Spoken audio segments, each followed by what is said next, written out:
Meditaciones, el pan de vida. El pan de vida, mi necesidad primera, y sin ti yo nada fuera. Alimento que viene de Dios. Porque Jesús es pan de vida eterna. Dirige el pastor John Robert Peña Vuelvas.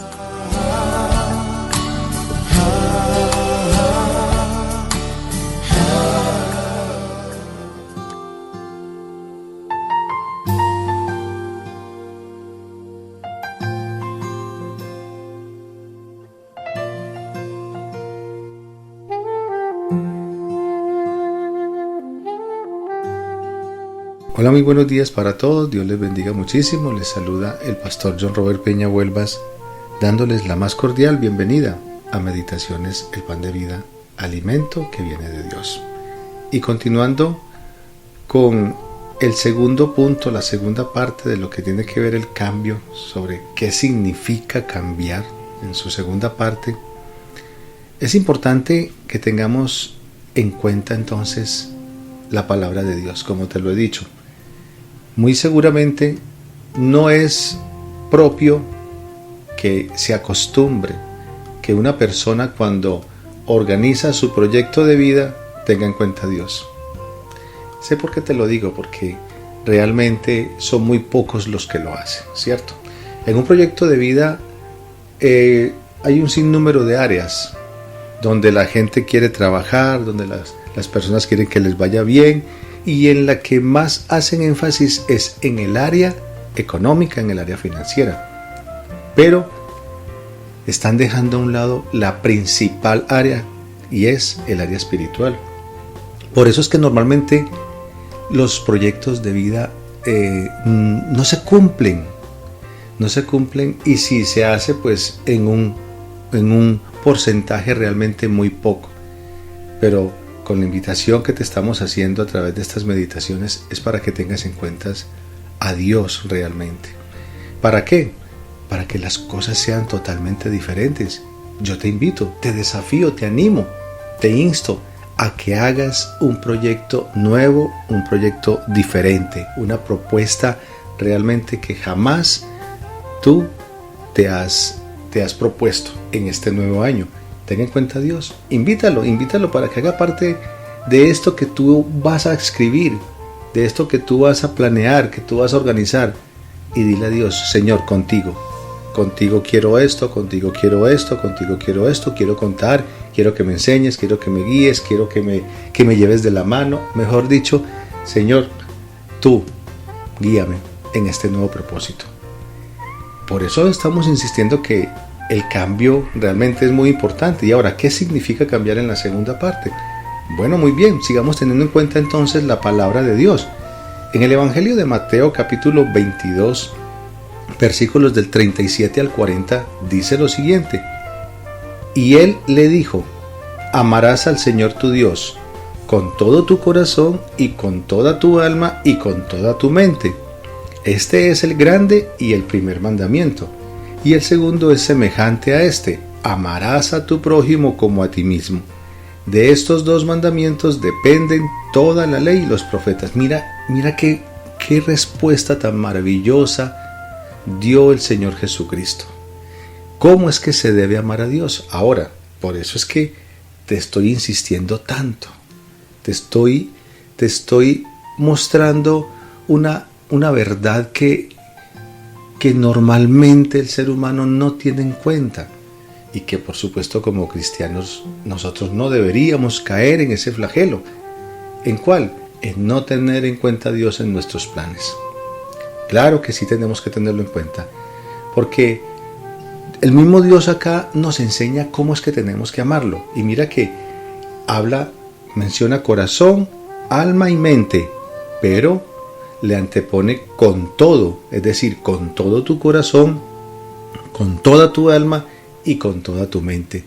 No está hablando ni siquiera de la mayoría, no está hablando ni siquiera de un gran porcentaje, lo dice es todo. ¿Acaso esto entonces no nos abre el compás para poder entender, para poder comprender y no seguir equivocándonos en la realización de un proyecto para que Dios sea el todo entonces? Piénsalo muy bien. Y seguro que si le prestas la suficiente atención, muchas cosas van a cambiar en tu vida. Ahora, te quiero plantear una preguntita sobre un tema que es importante a tratarlo, y es sobre la santificación. ¿Tú qué crees que es la santificación? ¿Qué es la santificación?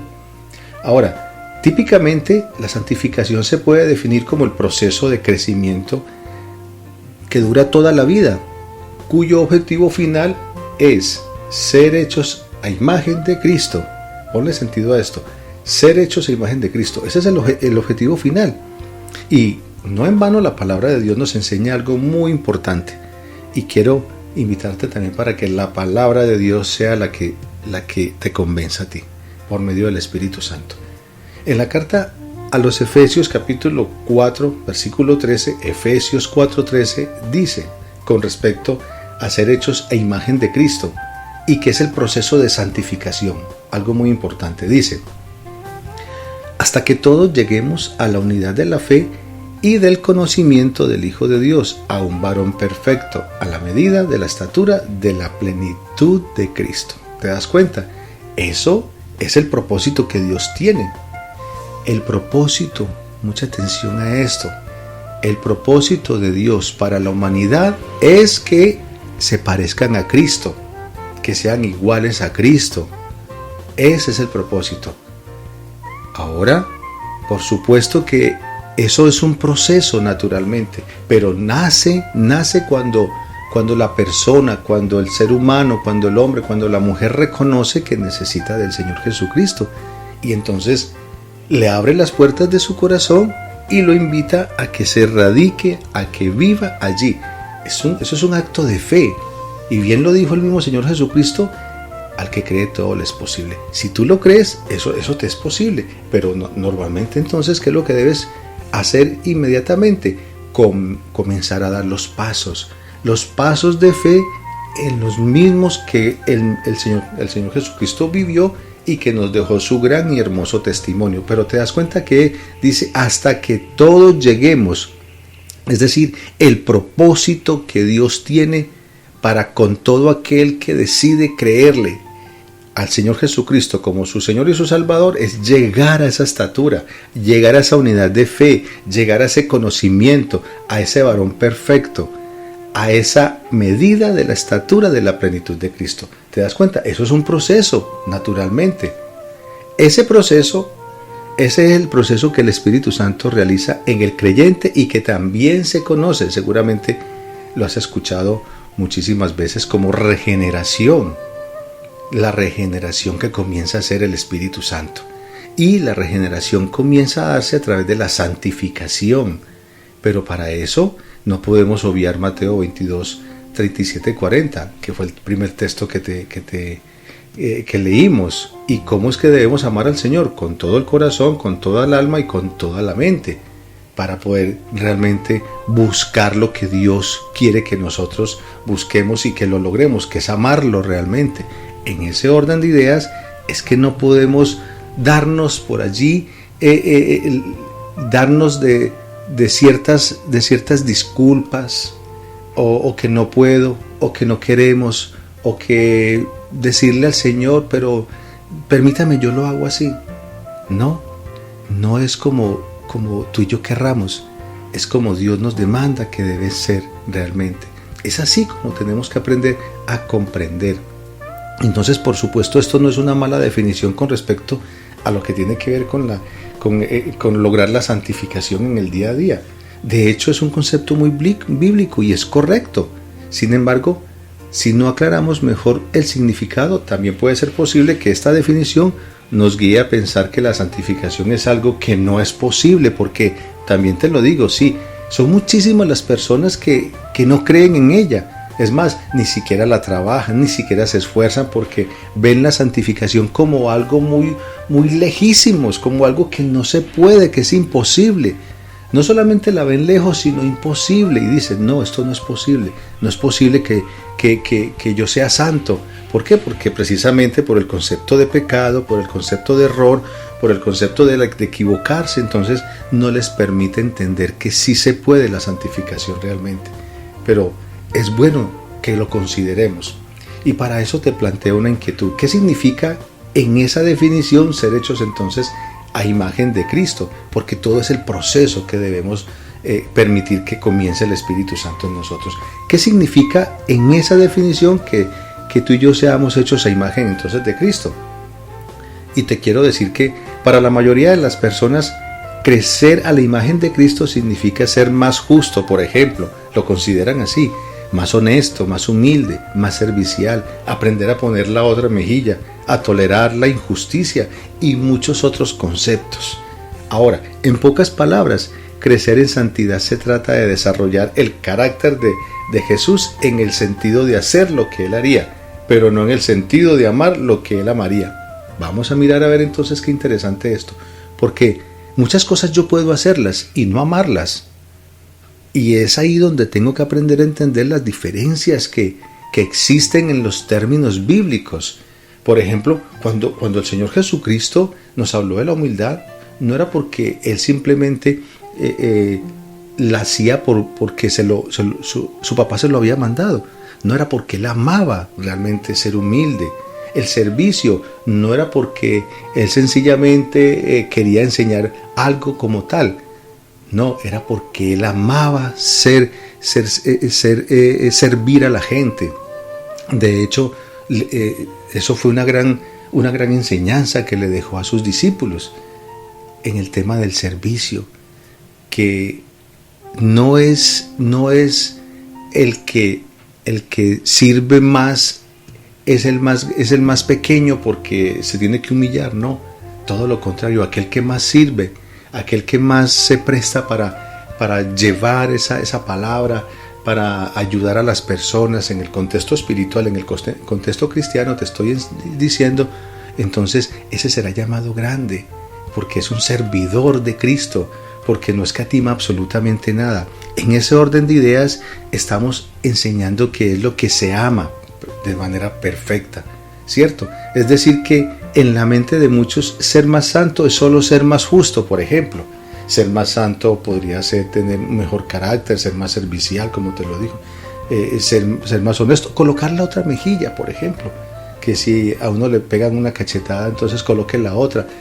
En eso no consiste la santidad. Para nada en absoluto no consiste la santidad. Esta percepción de la santificación es una percepción errónea y sí que realmente es errónea. Y es algo que tenemos que poderlo entender de esta manera tan clara. Ahora, quiero insistirte, no por la definición en sí, sino por la interpretación que suele darse en la misma definición. La santidad entonces es algo muchísimo más profundo que llegar a hacer lo bueno. No porque se haga lo bueno ser santo. ¿Cuántas personas hacen cosas muy buenas, pero no son santas? Ahora, la santidad es llegar a amar lo bueno. En eso sí estamos claros y tenemos que estar muy, muy entendidos en eso. La santidad es llegar a que tú ames lo bueno. Ese es el punto. Eso es lo que realmente Cristo nos enseñó. Él amaba lo que hacía. Él amaba lo que hacía. No porque era bueno, sino porque lo amaba. Muchas personas hacen cosas buenas y quizás tú haces muchas cosas buenas, pero no vives la santidad. Ese es el punto fundamental. Ahora, yo te quiero plantear una inquietud y te digo, piensa por un momento en todas las formas en las que se puede decir no a una conducta impía, por ejemplo. ¿De qué maneras tú puedes decir, por ejemplo, no, yo no quiero hacer tal cosa, no porque me veré mal, por ejemplo, ¿cierto? No porque me excluirán de los círculos sociales a los que yo quiero pertenecer o a los que quiero frecuentar. No porque entonces Dios no me dará salud, riqueza o felicidad. No porque Dios me mandará al infierno. No porque me despertaré odiándome y perderé mi autoestima.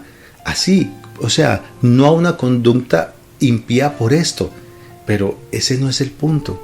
El punto aquí realmente es de poder entender lo que te he venido diciendo y se siente porque se ama y se hace porque se ama realmente. Ahora, prácticamente todos estos incentivos usan impulsos egocéntricos del corazón para forzar el acatamiento de reglas externas, pero es muy poco lo que hacen para cambiar el corazón mismo. Mira que cuando te decía ahorita que no a una conducta impía porque se ve mal, porque no lo van a aceptar en los círculos sociales que quiere estar, no porque Dios lo va a mandar al infierno, etc. Eso es por beneficios propios. Ni siquiera está pensando realmente en el principio como tal, en el significado de fondo de lo que implica sencillamente no tener una conducta impía, sino tener la conducta que realmente es necesaria por temor a Dios, por principio, pero no por un simple moralismo realmente. La motivación no es el amor a Dios, lo que realmente una persona puede estar buscando con estos conceptos. Lo que verdaderamente tiene claro es la manera de usar a Dios para conseguir cosas beneficiosas. Por ejemplo, una buena autoestima, prosperidad, aprobación social y muchísimas otras cosas que precisamente está buscando. Son muchas las personas que se acercan a una iglesia, no por Cristo, no por la salvación, no porque quieran conocer a Dios, sino por un interés. Interés, ¿cuánto vales? Están buscando sencillamente, son cosas que no permanecen, como el mismo Cristo lo dijo, para vida eterna, sino que son cosas ilusorias, lo que en un momento está ahí y al otro momento ya no existe. Son cosas materiales. Son muchísimas las personas que te digo se acercan a una iglesia precisamente es por eso. Entonces, en el concepto de la santificación, esta tiene que ver con la transformación gradual de aquello que le causa placer a mi corazón, es decir, el placer de hacerlo con gusto, con deseos, con todo como lo dice la palabra de Dios en cuanto al amor a Dios. Es lo que aprendemos en la palabra de Dios, como esta palabra también que es muy espectacular y es la conversión. La conversión, igual que la regeneración, igual que la santificación, es un proceso que no es automático, se van dando en el día a día. La conversión entonces comienza con esa regeneración y que solamente lo hace el Espíritu Santo en la vida de aquel que nació de nuevo, una vez esa persona se lo permita. No se puede vivir lo primero sin que se produzca también lo segundo. Todo es un enlace y se tienen que dar continuamente realmente. Y entonces es a esto realmente lo que el material te está invitando. Ahora, acuérdate que ayer usábamos la ilustración del esposo que verdaderamente quería recuperar el amor de su esposa.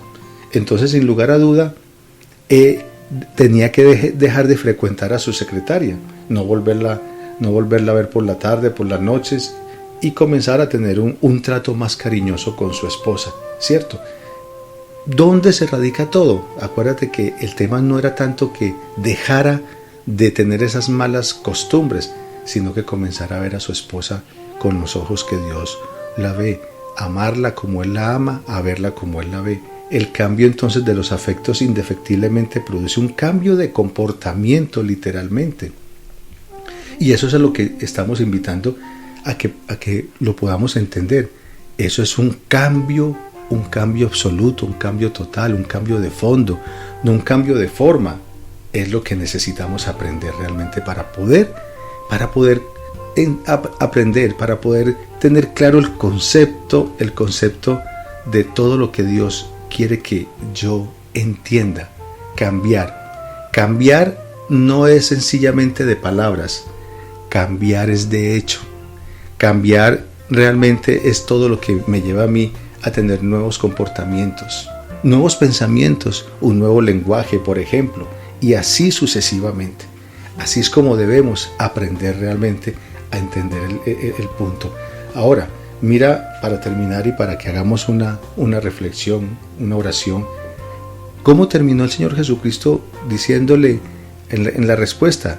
Dice, de estos 2 mandamientos depende toda la ley y los profetas. ¿Y en qué consiste? Amar y amar al prójimo. ¿Te das cuenta? Amar con todo a Dios. Y el segundo es semejante. Amarás a tu prójimo como a ti mismo. ¿Que no es importante considerar esto en un proyecto de vida? Claro que sí. Porque si tú no lo consideras en un proyecto de vida, entonces el egoísmo va a estar presente siempre en tu vida y por supuesto no vas a poder hacer y lograr lo que tanto anhelas. Te invito para que te acerques a Dios, para que le digas a Él, como siempre, en actitud: muchas gracias, gracias Padre Santo por permitirme estar aprendiendo de ti estas palabras, estar aprendiendo de ti, Señor, estas enseñanzas que edifican mi vida, Señor. Que tú a través de ellas me quieres formar en ese carácter precioso del Señor Jesucristo, en el cual yo he decidido creer que es mi Señor y mi Salvador. Y entonces por tal, oh Dios de los cielos, entiendo que es tu propósito. Tu propósito es que yo me parezca cada vez más y más a Él. Y en ese orden de ideas, Señor, oh Dios, mi vida tiene que cambiar, Señor, en mi mente, en mi lenguaje y en mis acciones, para poder agradarte y glorificarte. Gracias por este tiempo, gracias por permitirme estar cerquita de ti, oh Dios, a través de estas meditaciones. En el nombre de Cristo Jesús, amén. Amén. Y como siempre, muchísimas gracias dándole a Dios por estos tiempos, por que esta palabra puede estar llegando a todos aquellos que quieran escuchar nuevas ideas, nuevas propuestas y nuevas enseñanzas que Dios tiene para transmitirles. Se despide de ustedes el pastor y amigo en Cristo John Robert Peña Huelvas. Que tengan un feliz día, Dios les bendiga muchísimo y nos encontramos mañana.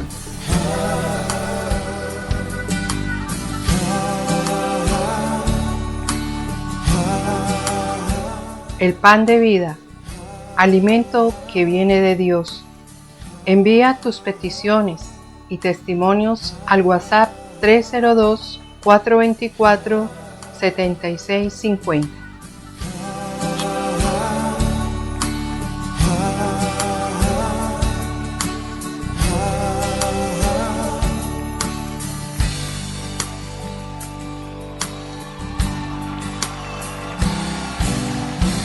Aleluya. Tú eres el pan de vida eterna, Jesús.